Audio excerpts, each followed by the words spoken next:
Muy buenos días, Dios le bendiga, gracias por estar con nosotros, un programa más de Palabra Viva. A mitad de la semana, como lo decimos siempre, en todo el mundo, este día se le llama el ombligo de la semana. En México no, el ombligo en México es el jueves por la tarde. O sea, un poco más abajo y un poco más adelante.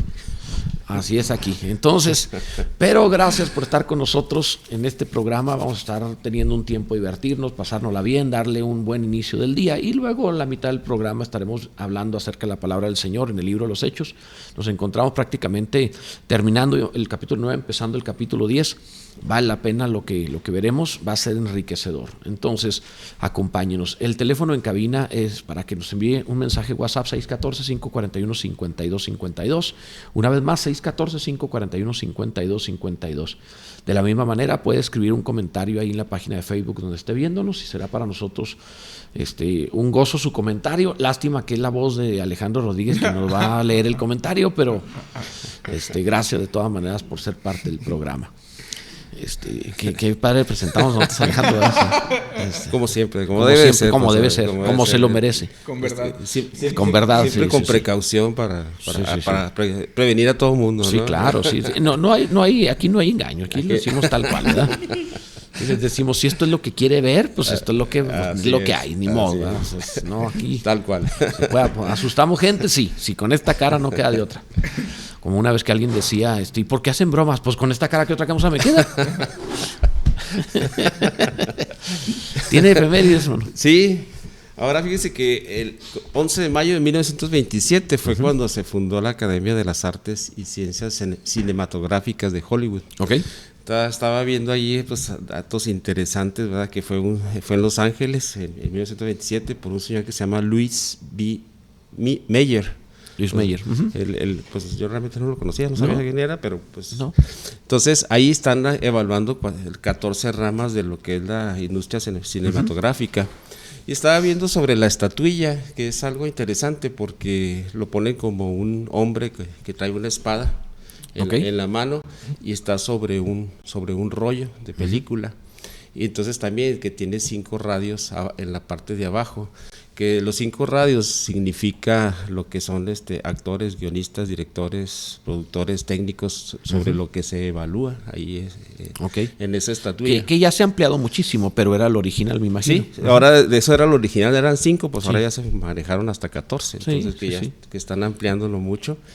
Y algo interesante, pues, sobre la estatuilla, dice que pues mide 34 centímetros, el peso es de 3.85 kilogramos. Oh, está pesado. Está pesadita, sí. Estaba viendo. ¿Pues de qué es? Pues está hecha en bronce y chapeada en oro. En oro, ok.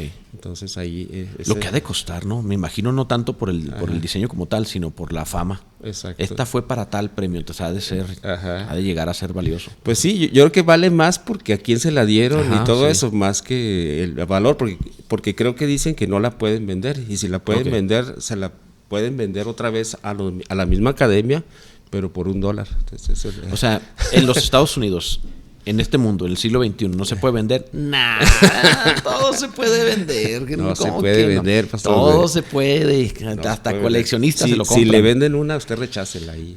Sí, entonces yo la rechazo. Pues sobre todo si viene Alejandro, ¿verdad? Porque, ya ve que... Pues sí. Vende todo. Otro dato interesante es que el modelo lo sacaron de una persona que fue un mexicano, que fue Emilio Fernández, el Indio Fernández. No es cierto.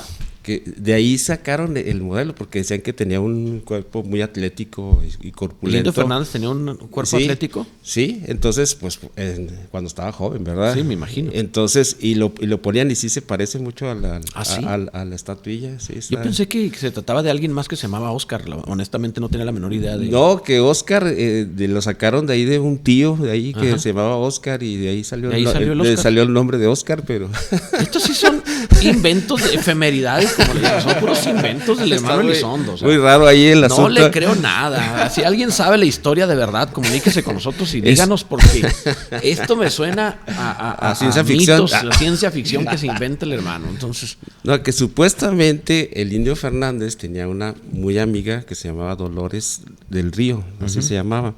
Entonces esa señora estaba casada con el director del MCM, que era precisamente la academia, y que de ahí sacaron, pues mira, pues el físico, y de ahí lo sacaron. Supuestamente, eso es lo que dice ahí la información. Ese es chisme, me hace que eso... Esa es la información. Lo sacó del internet oscuro.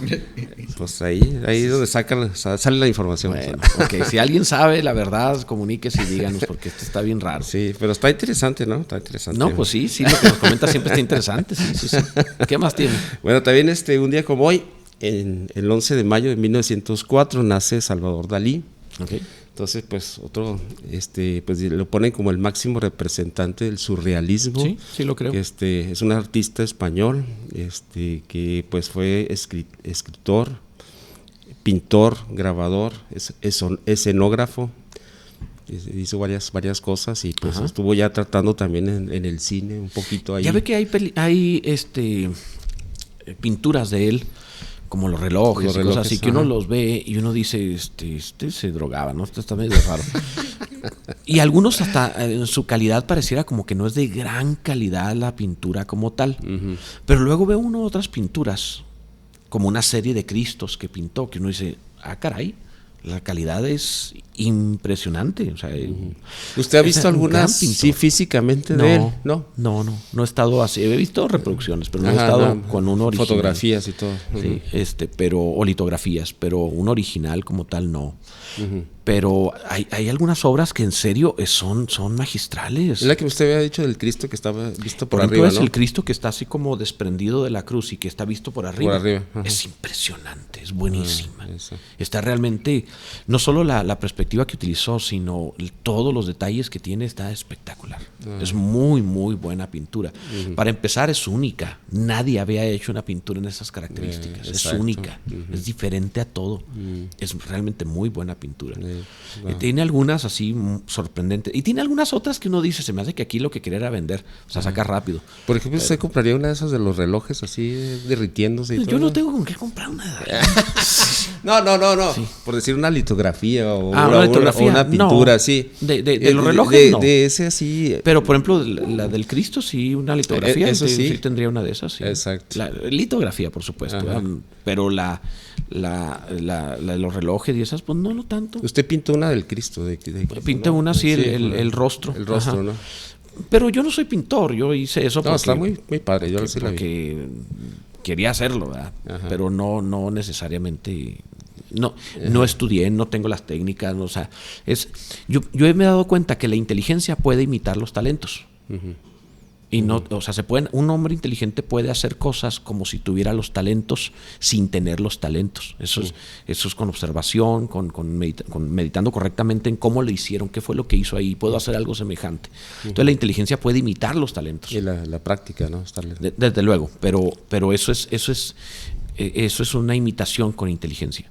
Pero el que tiene el don es otro nivel, es otra cosa. Exacto. Sí, yo creo que una persona inteligente puede componerle canciones, puede escribir, hacer un cuadro, un libro, o sea, muchas cosas. Hasta camarógrafo puede ser, y puede estar ahí en la radio y en las computadoras. Estos muchachos no tienen nada de talento, es inteligente, son inteligentes. Realmente ya... ¿qué pasó? Son inteligentes. Sí, no hable mal de ellos, porque acuérdense, ya están poniendo aquí como estoy hablando bien de ellos, son inteligentes. Ok, bueno. ¿Qué más tiene? Bueno, también tenemos el Día Mundial de la Gestión de Instalaciones. Ok. Así le llaman. Entonces, la gestión de instalaciones se supone, que le voy a decir, mire, el propósito principal radica en reconocer la labor de los gerentes de lugares de trabajo e instalaciones y la industria en general, que contribuyen al bienestar y seguridad de las personas en todo el mundo. Entonces se supone que me dejó igual, ¿eh? Se supone que la idea es las instalaciones... ¿Alguien entendió qué estaba diciendo? Las instalaciones que... pues se supone que tienen un buen proyecto para hacer las instalaciones, para que la gente tenga seguridad, para que pueda trabajar a gusto. O sea, es el día de José Luis, por ejemplo. Haga de cuenta. Se encarga de mantenimiento y todo eso. Okay. No, pero se supone que eso es un proyecto original y muy bien hecho. O sea, usted dice que el hermano no sabe trabajar. Usted está diciendo que el hermano José Luis no hace las cosas con calidad, ni tiene creatividad, ni sabe trabajar. Eso fue lo que dijo, ¿verdad? No, el hermano José Luis trabaja muy bien, pastor. Pero no es su día entonces. Pero realmente lo que sí son las instalaciones de Palabra Viva, pues ya estaban hechas, nada más. Entonces él no hace nada. Fueron modificadas. Lo que usted dice es que él no hace nada. No, pues, a ver, ¿me pueden cambiar al pastor para platicar con alguien ahí? ¿Qué más tiene? Bueno, ahorita ya están comentando sobre lo de la refinería de Dos Bocas. Ajá. Que están diciendo que ya la van a sacar en julio. Ajá. Y se supone que estuve viendo un reportaje que pues, han estado haciendo que supuestamente de primer mundo y que está muy bien hecha y todo eso. Esperemos que realmente así sea, y que puedas lograr su objetivo. Este es un gran hombre, hermanos. Tiene un corazón bien limpio. Lograr ese objetivo de refinar, así como dicen. Sí, inocente. Es un hombre bueno. Sí. Bueno, se supone que eso es de la gestión. Qué noble. Gestión, ¿verdad? Qué inocente. O sea, cada duda que tiene un gran corazón. Bueno, mire, ya le va a sacar otra así. Sí. De las efemeridades. Esta sí es efemeridad. Y ese día de la dimensión desconocida. La ponen así como. Oye, ¿qué es eso? ¿Existe o qué es eso? Pues se supone, mire, así hay una definición. Dice, es el lugar que está en todas partes y en ninguna. En mitad de todo, pero resulta invisible para el ojo. Esa es la dimensión desconocida. En mi barrio eso era droga, hermano. Bueno, pues hay cosas que no se ven, ¿verdad? Me estaba acordando del caso de Eliseo, cuando estaban siendo atacados por los sirios que se lo querían llevar a él. Y entonces, pues ahí el criado empezó a decir, oye, pues qué onda. No, pero ahí, por ejemplo, está hablando acerca del mundo espiritual. El mundo espiritual. Entonces, a lo mejor lo ponen como una dimensión desconocida que no se puede entrar. El problema de la forma como el mundo ve una dimensión desconocida es que lo ve en base a fantasmas, espíritus, extraterrestres, absurdos. Mientras que la Biblia lo presenta como el mundo espiritual, más allá de lo terrenal. Es decir, lo terrenal está limitado a los sentidos, pero el mundo espiritual lo rebasa.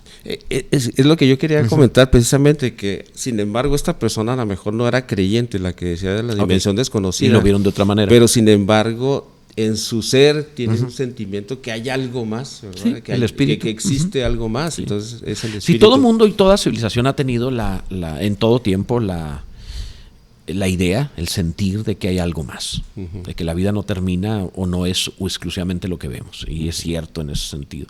Si lo vemos desde esa perspectiva, pues sí es cierto, existe mucho más, hay más de lo que no vemos que lo que vemos. De hecho, todo lo que existe fue hecho de lo que no se veía. Todo lo que se ve fue hecho de lo que no se veía. Exacto. Así es. ¿Llamadas, Alejandro? Sí, dice por acá, hoy sí no le creí mucho al hermano Elizondo, siempre dice todo lo contrario a lo que me habían enseñado. Amados, es un gusto escuchar la palabra. Pues mire, si pasó desde Dos Bocas a la dimensión desconocida, con eso usted tiene una idea.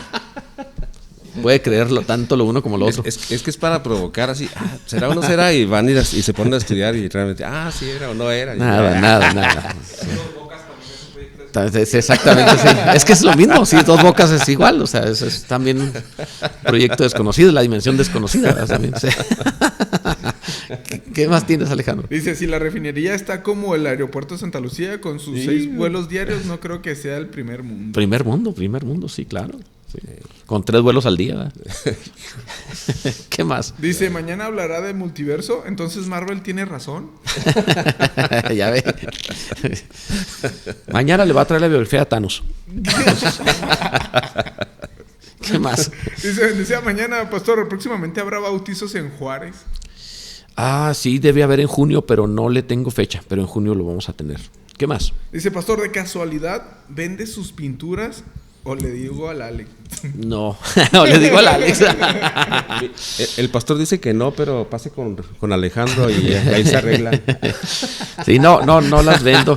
La realidad es que creo que las pinturas que he hecho, que no son muchas, unas 10 más o menos, pienso que vale más cuando uno se muere.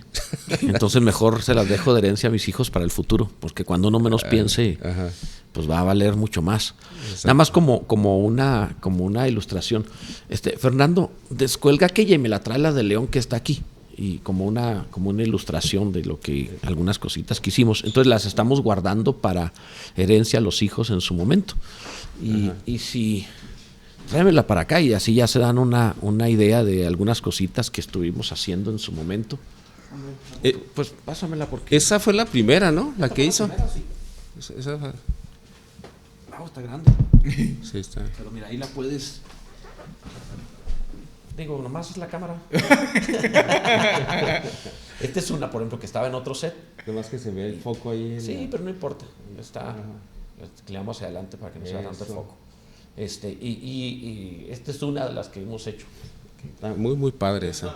Muy padre. Esta es la barata. Esa es la que me toca a mí. No las vendo hasta... La vamos a dejar a la familia, a los hijos, que luego ya ellos si quieren venderlas y sacarle provecho, pues adelante. Pero será hacia el futuro. Pero yo pienso que no es que tiene uno talento, pienso que soy inteligente y puedo imitar el talento, que es distinto.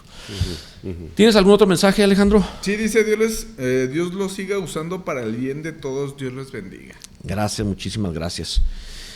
Vamos a la palabra porque me voy temprano hoy. Tengo un compromiso familiar. ¿Dónde nos encontramos, Hechos?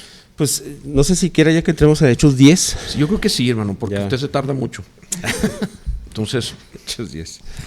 Ya hablamos de Simón el Curtidor, Hechos, el último. Capítulo 10. Dice que de hecho va a cambiar.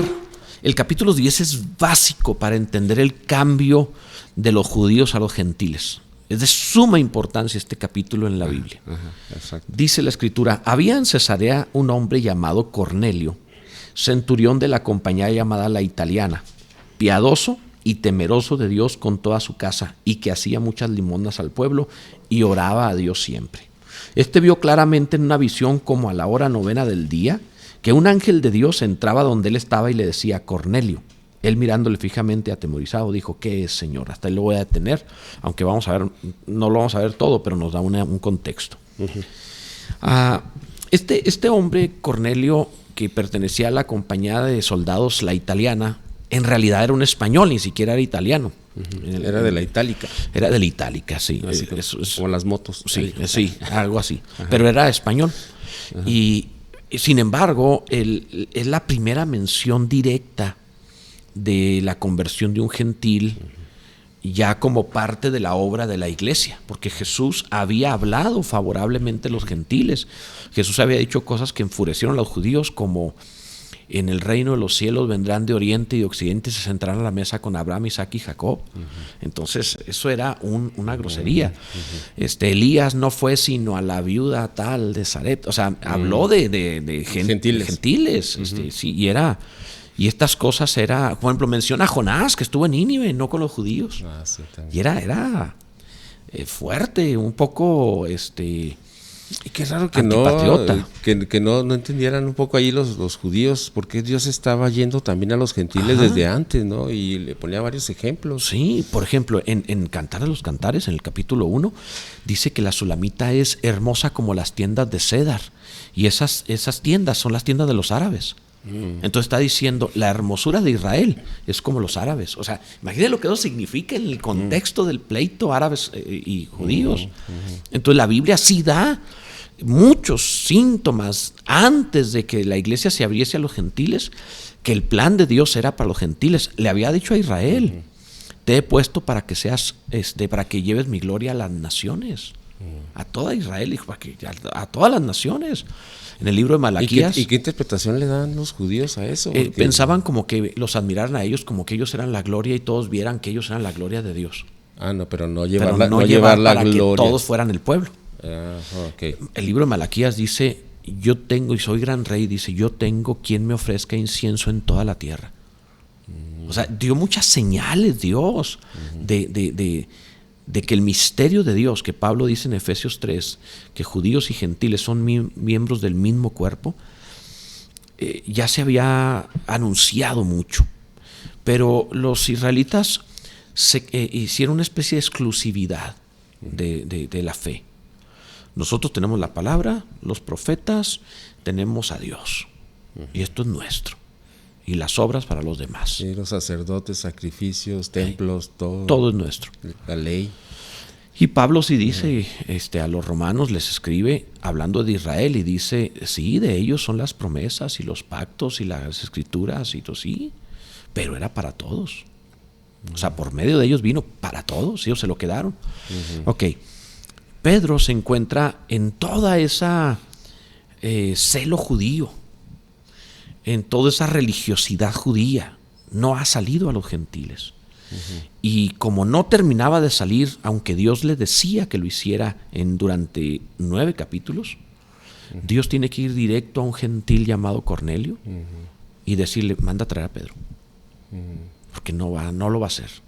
O sea, Dios tuvo que intervenir. Es ya, o sea, ya cuando Dios tuvo que meter la mano es porque de plano la iglesia estaba fallando. Fíjese que qué interesante, estaba viendo información sobre el centurión, sobre Cornelio. Se hablaba, por ejemplo, que había un señor que se llamaba, un soldado antes que se llamaba Cornelio Solía, creo que se llamaba. Él había liberado a 10,000 esclavos. Y a todos esos 10,000 esclavos les había puesto el nombre de Cornelio. Entonces, por eso era popular. A lo mejor era muy popular por ese lado, y por eso venía la descendencia, por ejemplo, a lo mejor Cornelio venía por ahí, De hecho, se dice eso, como una tradición, que es un liberto, que es uno de los que habían sido liberados.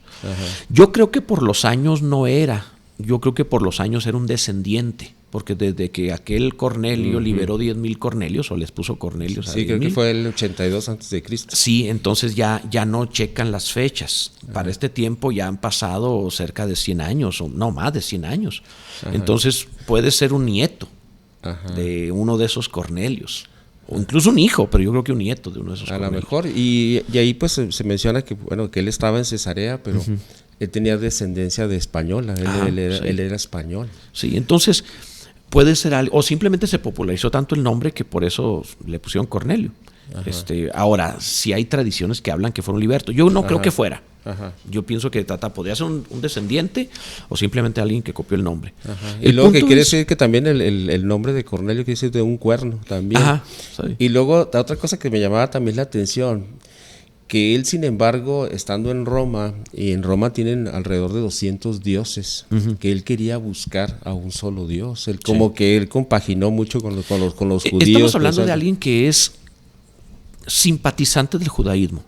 No es prosélito, porque si fuera prosélito tendría que haber judaizado, tendría que haberse circuncidado, tendría que haber pasado por ciertos rituales y no podría seguir funcionando como centurión. Y de alguna manera tenía un contacto con los judíos en donde le podían enseñar sobre la palabra de Dios. Ahí en cierta manera ahí los judíos sí se estaban abriendo un poquito a los gentiles en enseñarles algo, ¿no? No, entendamos cómo se abrían. Los judíos saben manejar la política y la diplomacia desde siempre. Aprendieron a tener influencia en las sociedades donde llegaban, de tal manera que desde el cautiverio babilónico aprendieron a desarrollar influencia social. Y dentro de esta influencia social les gustaba tener amistades, gente simpatizante del judaísmo que no eran judíos. No era para que necesariamente o no siempre judaizaban. Jesús dijo, buscáis un prosélito por mar y tierra y cuando lo encuentran lo hacen 2 veces más hijo del infierno que vosotros. O sea, sí buscaban que se judaizaran para tener la influencia nacional. Imagínense lo que significaba que llegara a judaizar, pero no necesariamente tenía que judaizar, con que fuera simpatizante, pero la influencia que tendrían de un centurión del lado judío. Sí, exacto. Es una protección enorme. Y realmente tenía mucha influencia él, porque uno piensa, centurión son de 100 personas en las que él tenía su cargo, pero realmente él tenía 600 personas a su cargo. Entonces estamos hablando de un hombre importante que tiene influencia, que puede ser una gran protección. Es un pequeño ejército. De manera que les convenía a alguien así. Este es un hombre que ha tenido mucho contacto con los judíos. Seguramente hay algún rabino o varios que a solas le están enseñando y que están dedicándole tiempo. Obviamente ellos no entraban a la casa de Cornelio, sino Cornelio iba a algún lugar neutro, entraba a la casa de alguien, sin duda. Tampoco le iban a dejar entrar a la sinagoga porque no era judío, pero obviamente le estaban enseñando, porque este hombre era monoteísta, era simpatizante de los judíos y hacía algunas cosas como ayunar y presentar limosnas al estilo de los judíos. Era casi un judaizante. Y en la palabra de Dios pues siempre habla muy bien de los centuriones, en donde ellos como que son muy leales, muy fieles a toda la causa, al rey. La Biblia nunca habla mal de los centuriones, jamás.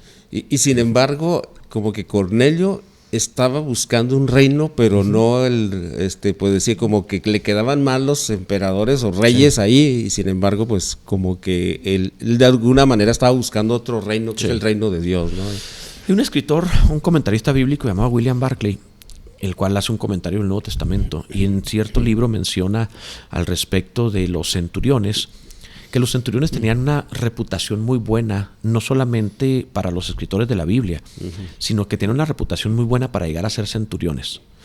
Para compararlo, que alguien llegue a ser notario, por ejemplo, no solamente tiene que saber de leyes y ser muy bueno en esa área, tiene que tener una credibilidad en la sociedad, tiene que ser una persona confiable, porque pues va a ser testamentos y contratos, escrituras, o sea, entonces tiene que ser alguien muy confiable, que lo pone un gobernador, o sea, no es cualquiera, o sea, se trata de alguien que tiene una credibilidad por la importancia de su trabajo e investidura. Un centurión era alguien así, era alguien que tenía una credibilidad social importante. O sea, nombrar a un centurión no es como hacer un sargento en el ejército, no es simplemente lo voy a poner porque va ascendiendo. Sí, en el ejército se puede ir ascendiendo, no, pero para poner un centurión tenía que ser una persona que tenía una reputación social importante, una influencia social y una credibilidad en la comunidad para que le dieran el título. No solo va subiendo en el ejército, se lo ha ganado en credibilidad. Por eso nunca la Biblia habla mal de los centuriones. Eran personas eminentes. Y vea que las ocasiones que se mencionan eran brillantes, hasta personas de fe y con una gran civilidad. Exacto. Sí, buenas personas. Y en cierta manera, pues él también tenía una reputación muy buena porque estaba en Cesarea. Y Cesarea era una ciudad extremadamente grande, de 104 kilómetros. ¿Por qué cree que tenía ese nombre? Era la ciudad del César. Del César, exactamente. Entonces era una gran ciudad. Entonces imagínense en dónde va a detonar precisamente donde se va a empezar el evangelio hacia los gentiles por medio de un centurión. O sea, Dios escogió a alguien clave. Clave, y con una influencia, por ejemplo, nada más de 600 soldados que tenía él ahí, pues imagínense toda la gente que había por atrás también. Y la otra es que si se convierte un centurión, ¿quién lo va a perseguir? ¿Quién se va a enojar con él? Es cierto. Judíos, no, hombre. Es cierto. Romanos, para nada. Es cierto. ¿Quién se va a pelear con un centurión? O sea, es clave. Tocar la vida de un centurión significaba que el evangelio entrara en blandito. Nadie va a querer hacer problema contra el centurión. No había pensado en eso, pero es cierto. Sí, tiene credibilidad y tiene poder. Tiene influencia, tiene ejército. Es rico además, o sea, no lo tocan. Es un hombre importante. Entonces, Dios estaba metiendo el evangelio a través del mejor del momento, o sea, en el sentido político, social, económico, militar, un centurión. Además, es importante que mencione la guarnición, no sé cómo llamarle, que era de la itálica o la italiana, como dice nuestra versión, porque no se mencionan los nombres de los regimientos a menos que fueran famosos. O sea, trasladémonos al primer siglo. Si se dice, es del escuadrón fulano de tal, es del regimiento tal, pues es porque los demás lo conocen en su momento. Por el heroísmo, por algo. Por alguna cuestión. Sí, o sea, no se menciona a menos de que la gente del primer siglo, a quien está escribiendo, en este caso Lucas, están familiarizados con ese regimiento, con ese nombre. Sí, este era miembro de tal. De la itálica. Entonces todo el mundo dice, oye, espérate, es lo mejor. Exacto. O sea, de eso se trata. Se trata de alguien eminente, de un regimiento eminente. Entonces que no se van a meter con ellos. Por héroes, por valentía, por fuerza, por bravura, por lo que fuera, había algo. Y fíjese que a mí lo que me impresiona también sobre el centurión, aquí Cornelio, la humildad que él tenía, ¿no? Digamos, porque hay veces que ese tipo de personas que están en guerras y que son dirigentes pues son duros, son muy duros, y sin embargo, pues ahí él tenía esa humildad de recibir de Dios y de escuchar a Dios también. ¿Sabe que tanto este centurión como aquel que va con Jesús para que sane a su siervo, se ve mucha nobleza? La dureza de corazón, el ser duro, prepotente, no surge por recibir poder, surge por tener complejos. Cuando se le da poder al acomplejado, maltrata a los demás. Cuando se le da poder a una persona que no tiene complejos, no va a maltratar a los demás. La Biblia dice, ay del pueblo cuando gobierna el siervo, porque es tirano, va a ser un tirano. Exacto. Mientras que cuando no gobierna el acomplejado, el que van a ver cuando tenga poder me voy a desquitar de todo lo que me hicieron. Cuando no gobierna ese, tratará bien a los demás. No necesita. Entonces, lógicamente, los requisitos que había para nombrar a un centurión eran tantos que por eso cada vez que la Biblia habla de un centurión se ven tan nobles, porque evidentemente no era cualquiera. O sea, se trataba de gente, no eran traumados ni acomplejados, ni personas que venían a revanchas, a venganzas, con rencor. No había eso, era gente selecta, tenía ciertas características para ser nombrado. Obviamente en todos lados puede haber, decían en mi pueblo, en todos lados se cuecen habas. O sea, claro que podría haber un mal centurión, pero la Biblia no los menciona malos. Exacto. Los menciona muy buenos. Ahora menciona dos nada más. Dos directamente. El que tuvo fe. Sí, pero cuando habla, por ejemplo, Pablo a los romanos sobre la autoridad, y habla del magistrado, si habla del centurión o del que lleva espada, lo menciona como respétalo. Sí, también. Dice, vea en Cesarea un hombre llamado Cornelio, centurión de la compañía llamada La Italiana. Dice este versículo para describirlo, el verso 2. Piadoso y temeroso de Dios, y vea esto, con toda su casa, que hacía muchas limosnas al pueblo y oraba a Dios siempre. Esta descripción, wow. Este versículo menciona un hombre espectacular, piadoso, la piedad. O sea, estamos hablando de alguien que tiene amor. Es un centurión, es un hombre que mata, tiene espada. Disciplinado también. Ordenado, disciplinado, sí, pero dice piadoso. ¿Cuánta gente pueda tener la combinación? Como David, lo mismo compone un salmo que mata a un gigante. ¿Cuánta gente tiene la capacidad de tener esa combinación de ser un guerrero y un poeta? O tener amor, ser un piadoso y al mismo tiempo llevar espada. ¿Cuánta gente tiene esa capacidad?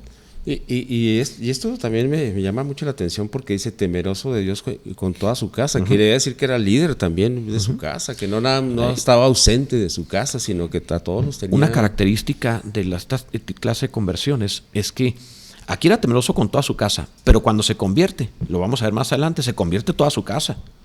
Es más, juntó hasta a sus amigos, juntó a su familia y a sus amigos, los trajo a todos para traer a Pedro. La influencia, la autoridad. Creo que lo dijimos, no sé si lo dije fuera del aire o lo dijimos al aire, con el lío que traen de Johnny Depp y de Amber, chisme que traen de ese pleito. ¿Usted cree que esta mujer, si hubiera estado casada con Donald Trump, lo habría maltratado? No, pues no. Ni existe. No. Pues maltrataba a Johnny Depp porque cuando lo maltrataba iba y se drogaba o se emborrachaba. O sea, no tenía el carácter para enfrentar. Entonces el hombre ahí iba y se deprimía. Pues le gritaban y le pegaban y le hacían de todo. Exacto. Pero eso no se lo iban a hacer a alguien como Donald Trump. Exacto. ¿Quién sabe cómo le iría a esa mujer si se atrevía a hacer algo así? Porque el tipo aquel es un león, es muy bravo. Exacto. Entonces, no estoy diciendo que es una buena persona, estoy hablando al respecto de carácter. Y en este sentido, la palabra presenta a un hombre que tiene carácter. ¿Por qué cree que toda su casa era como él? Tiene carácter, tiene influencia. Y no es tan malo eso, ¿no? Que el darse a respetar, ahorita como está diciendo, como Donald Trump, por ejemplo, pues también eso está influyendo en su familia también, el que se den a respetar, ¿verdad? Claro, o sea, y no solo darse a respetar como quien se impone, sino quien tiene influencia porque tiene una integridad de vida acorde a lo que hace, de tal manera que la gente lo va a respetar. Exacto, no tiene que ver con violencia. Si quieren conocer a una persona, vean su familia. Ellos lo conocen en todo lo mejor y todo lo peor. Vean su familia. Si su familia son creyentes, es un verdadero cristiano en su casa. Si su familia no son creyentes, pues que eso me habla de que él no es tan cristiano como parece. O sea, para mí es fundamental en el ministerio qué pasa en el ministerio con la familia del ministro. Si la familia sirve a Dios, ese hombre sirve a Dios. Si la familia no sirve a Dios, perdón, pero él tiene un trabajo. No es siervo, tiene un trabajo. Eso es otra cosa. Y este hombre es temeroso de Dios con toda su casa. ¿Cómo se infunde el temor de Dios a otros? Pues porque es genuino. ¿Qué pasa cuando alguien dice, es que no sé qué pasó con mis hijos, nacieron en la iglesia y tienen toda la vida, pero llegaron a la adolescencia y ya no quisieron venir y se fueron al mundo? Y, caray. Pues, ¿qué quiere decir? ¿Qué quiere decir? Que tú eras cristiano en la iglesia y no eras cristiano en tu casa. Y tus hijos vieron eso y ellos dijeron, yo no quiero ser doble, mejor me voy. Eso fue lo que sucedió. Sí, exacto. Y eso es algo bien importante, en el cual que haya un discipulado de padres a hijos ahí, precisamente no como dicen en ciertas partes del mundo, no, pues déjalos que ellos crean lo que quieran y ya cuando estén grandes verán pues ya, lo que va a pasar. Exactamente. Pero si no los dejamos que coman lo que quieran, ¿por qué voy a dejar que su alma coma lo que quiera? Ni estudiar también. Ni estudiar, exacto. Bueno, vas a ir a esta escuela y aquí vas a estudiar. ¿Cómo va a ser más importante lo que va a llevar en su mente que lo que lleva en su corazón? O sea, por favor, tengo que ir a todo. Entonces dice que era temeroso de Dios con toda su casa. Y luego menciona además de una forma muy directa y que hacía muchas limosnas al pueblo. Lo demostraba con frutos. El hombre tenía dinero, pero era conocido por su generosidad. Pablo le escribe a Timoteo y le dice, a los ricos de este mundo, a los ricos de este siglo, ricos de esta vida, mándales que sean ricos en generosidad. O sea, prácticamente no le dice que no haya ricos. No, que haya ricos, pero que sean ricos dando. Porque el punto de esto es irse a los extremos, pensar, no, es que no debe haber ricos, Dios está en contra de la riqueza. Dios no está en contra de la riqueza, Dios está en contra de la avaricia. Que haya ricos, pero que sean generosos. Pues un tiempo que hubo una crisis económica aquí en México, una vez usted nos predicó que dijo, gasten lo que sea, compren lo que sea, den dinero. Inviertan, vayan, den. La idea era para que se empezara a mover el dinero. Entonces, muévanlo. No lo guarden. ¿Qué pasa úsenlo? si lo guarda así la gente rica y empieza a guardar ese dinero por cuestiones de temor? Pues se empobrece el pueblo. Dice Proverbios que el que acapara el grano, el pueblo lo maldecirá. O sea, cuando se acaparan las cosas, cuando se juntan, ocasiona escasez, necesidad. Cuando se da, es cuando genera abundancia. Mover el dinero genera bendición. Entonces, este hombre hacía eso. Hacía, no pocas, dice muchas. O sea, la Biblia no habla porque sí. Si dice muchas es porque era muy generoso, porque realmente daba. Ten en tu presupuesto un apartado para dar. En tu presupuesto siempre debes traer monedas en el carro y siempre tienes que tener un apartado de billetes, de dinero, según lo que ganes, para dar, para regalar. No lo des todo, porque para dar el primer requisito hay que tener que dar. Da un apartado, si es un 5, un 10%, lo que puedas, pero tienes que tener en tu presupuesto un apartado para dar, porque la otra es que la Biblia dice, a llave presta el que da al pobre. Cuando necesite, tiene préstamo en el reino de los cielos, le va a tener recompensa. Así es. Le van a dar. Y curiosamente, parte de las organizaciones o de los negocios o de las empresas también les dan un apartado en el cual hagan ayuda social también. Sí. Que como que el gobierno les obliga de alguna manera que hagan alguna ayuda social. Claro. Pero realmente, en vez socialmente responsables, dicen. En vez de verlo mal, pues es algo que también les va a beneficiar también en el futuro, porque pues, se van a dar a conocer también como empresas sociales. Esto lo leí en un libro. Hace algunos años en Chile, el país, había bajado el turismo considerablemente. Entonces se reunieron a ver qué era lo que estaba pasando. Y el área más afectada en aquella época eran los restaurantes, los lugares de comida. La gente no estaba yendo a comprar comida. Y entonces el turismo no estaba invirtiendo en eso. Y se juntaron los restauranteros de la época y pensaron, ¿qué hacemos? Un chef les dijo, ya sé lo que podemos hacer. Vamos a compartirnos todas las recetas. Y luego el chef. El que guarda los secretos. El que te lea los secretos, sí. Vamos a compartirlo a todos. Para que se haga la fama de que al restaurante que vayas, hay lo mejor.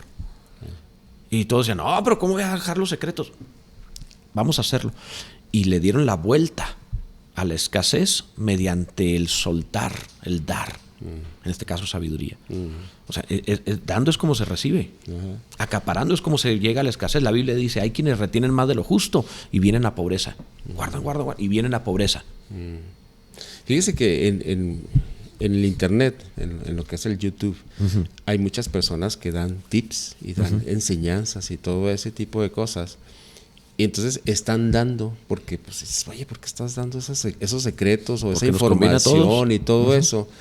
y sin embargo ellos se benefician más Sí, después, sí. porque tienen más seguidores y Dando se recibe. y empiezan a recibir más, Sí. y es algo impresionante. Tenemos que concluir porque tengo un compromiso familiar. Nada más concluimos con la última frase del versículo 2, y oraba a Dios siempre.